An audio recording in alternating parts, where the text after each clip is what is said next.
Looking for great association sir. ఫ్యూచర్లో కూడా ఇంకా మంచిగా చేయాలనుకుంటున్నాను సార్. మీరు సక్సెస్తో రెమ్యునరేషన్ బాగా పెంచి చేశారంటున్నారు. నేనా సార్? అంటే ఇంకా పెంచాలి కదా సార్. ఇంకా ఇన్ని రోజులు ఏమి కొంచెం ఇబ్బందుల్లో ఉన్నాం, కొంచెం చూద్దాం సార్ ఏదో ఒకటి.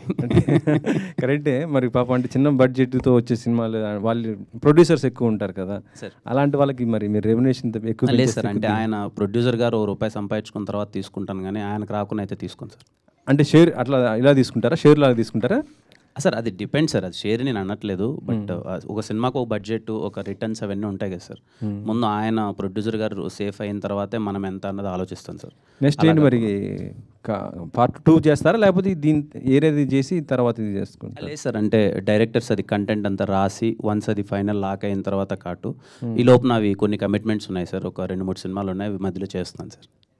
కిరణ్ గారు అండి అయితే ఇప్పటి వరకు కా మూవీ బిఫోర్ ఆఫ్టర్ అన్నట్లు ఉంటుంది కిరణ్ అబ్బవరం లైఫ్ అనేది. సో ఈ మూవీ తర్వాత ఖచ్చితంగా మళ్ళీ కంటెంట్ బేస్డే రావాలి, హిట్ కొట్టాలి అంటే ఖచ్చితంగా ఆ హీరో కేర్ తీసుకుంటాడు, ప్లస్ ప్రెజర్ ఎక్కువ ఉంటుంది. సో ఎట్లా ప్రెజర్ ఫీల్ అవుతున్నారు? ముందే ఒప్పుకున్నారు కదా మూవీస్ 2-3 అన్నారు. సో ఆ స్టోరీ మార్పులు ఏమైనా చేస్తున్నారా, సేమ్ యాస్టీజ్ వస్తాయా? అంటే ఇప్పుడు నా నెక్స్ట్ రిలీజ్ అవబోయే మూవీ అన్నది కాకముందే కమిట్ అయిన మూవీ. అది మేము చాలా జాగ్రత్తలు తీసుకొని చిన్న చిన్న చేంజెస్ ఏం చేయాలి, బెటర్ అవుట్పుట్ ఎలా ఇవ్వాలి అన్నది 100% బెటర్ అవుట్పుట్తో మేము ముందుకు వస్తాం. ఇంకా నుంచి చేయబోయే సినిమాలు కూడా ప్రతి ఒక్కటి ఐఎమ్ టేకింగ్ కేర్ అండి.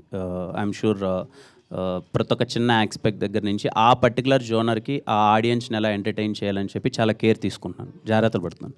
అయితే కిరణ్